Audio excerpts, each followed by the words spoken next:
Madigas, along with each and every Madiga in this state and also the states which this judgment applies. I sincerely want to thank the able leadership of Shri Revanth Reddy Garu, CM, who has taken the special attention to resolve this issue by constituting an able and brilliant team of advocates to defend and represent the rights of Madigas in the Supreme Court, sir.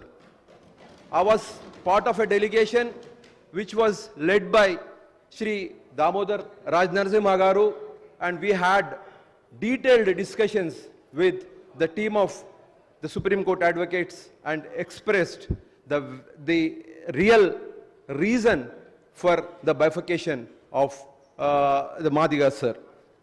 Sir, I'm so elated to hear this landmark judgment. It's a historic moment as the Supreme Court, which has pronounced, upheld the power of states to subclassify reserved category groups, that is, the scheduled castes and scheduled tribes, into different groups based on their backwardness for extending the benefits of reservation. This historical moment brings a complete transformation in the history and lives of Madigas in this state. And sir, this is a moment to celebrate by each and every individual who believes in transformation and welfare of the poor and downtrodden. Unfortunately, this message has not gone well with the opposition, the principal opposition, BRS and TRS. I personally, Ma Sabitamma Gariki, Mariu Nilabadetటువంటి సహోదరుమణులకు నేను బతిమలాడుతున్నా.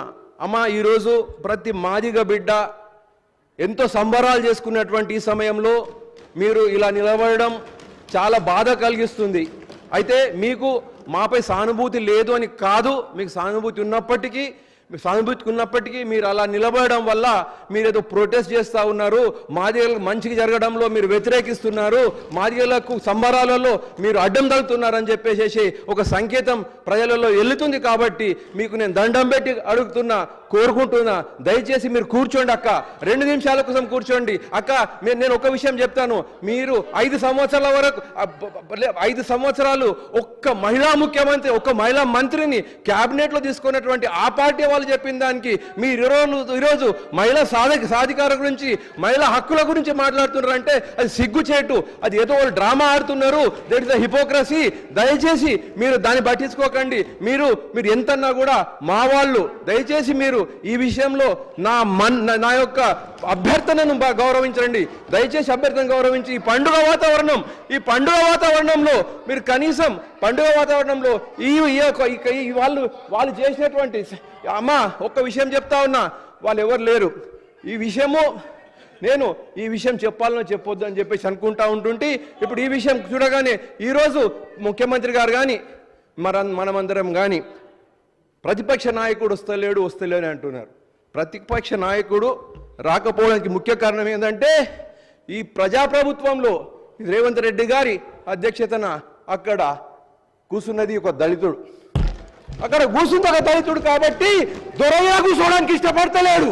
దొరకీడ కూర్చోవాలంటే ఆయనకు అవమానం కలుగుతుందని చెప్పేసి ఈరోజు ఆ దొర వస్తలేడు. ఈరోజు ఒక మాదిగోని బతుకు మంచిగా ఏంటంటే, మీరు ప్రతిపక్షంలో ఉన్నటువంటి ప్రతిపక్షంలో ఉన్నటువంటి ఓర్వలేక బయటకు వెళ్ళిపోయినరు. ఈ విషయమైనా మీరు అర్థం చేసుకోండి. ఒక మాదిగా బిడ్డ సభాధ్యక్షుడు అయినందువల్ల ఈరోజు ఆ దొర ఈరోజు రాలేకపోతున్నాడు, అవమానం చేస్తున్నాడు. ఆ మాదిగా బిడ్డ ఆ స్టేట్ మీద, ఆ సీట్ మీద అధ్యక్షుడిగా కూర్చున్నంత కాలం ఈ ప్రతిపక్ష నాయకుడు రాడనే విషయము నేను రాసిస్తున్నా, మీరు రాసుకొని పెట్టుకోండి. కేసీఆర్ గారు మన ప్రతిపక్ష నాయకుడుగా రాడు.